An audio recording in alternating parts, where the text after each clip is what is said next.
Hola amigos, bien o no, y saludos desde Inglaterra.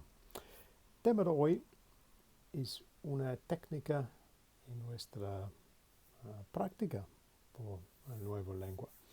Es que una transición desde leyendo una texto, escribiendo con palabras clave, y la distinción finalmente para tener la capacidad para improvisar su diálogo o conversación utilizando las mismas palabras, pero no necesariamente exactamente en la forma que están escribiendo. Ese es el tema de hoy. So, hello again from England.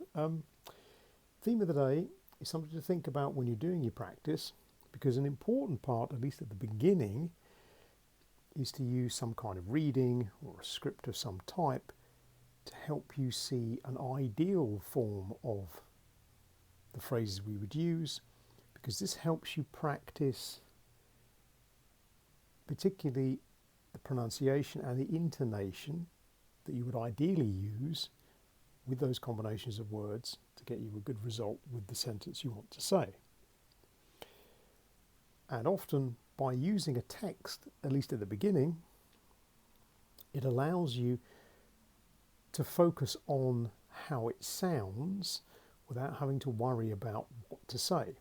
So for that reason, I encourage you to find some of this material, as written material, is very useful because it helps you just focus on how you will say the words. Once you've got a sense of how you're using your voice to communicate those words to the other person, so the tone of voice you're using, where you're putting emphasis within the sentence, what words are the most important, how you're using tone of voice to indicate that, where you're pausing, the tempo which you need to speak it at. Once you've got all these elements together, the idea then is to trust yourself that this practice you've had has been helpful, but also it's helped you to see and to understand how these words generally fit together, what phrases are generally used, and then not really worry too much about memorizing in complete detail all of those phrases, but improvise a dialogue in the same context where you would normally use the phrases. And don't get too stressed about, I can't remember exactly what that line was. Improvise the dialogue. So we use the reading initially to practice the form, practice the sound, and be happy that we can do that. But then ultimately, we need to trust that we've remembered useful vocabulary for that particular situation, and then either actually put ourselves in that situation or imagine ourselves in that situation. Don't bother with reading it anymore, but see if you can improvise a dialogue in that situation. So let's say you're practicing something for travel. That's a fairly easy one to practice to start with. So you can look at ideal questions and answers you would get if you're going to go and buy a metro ticket or something like that. Practice that as much as you need so you're happy that you can say that consistently by reading it. And then forget about the script. And then imagine yourself in that situation and think, okay, so what do I need to say? Because in reality, that's how it's going to be. You're going to be in the situation, now you need to say something. And practice that. See if you can do it. See if you can improvise the dialogue in the situation that you have practiced.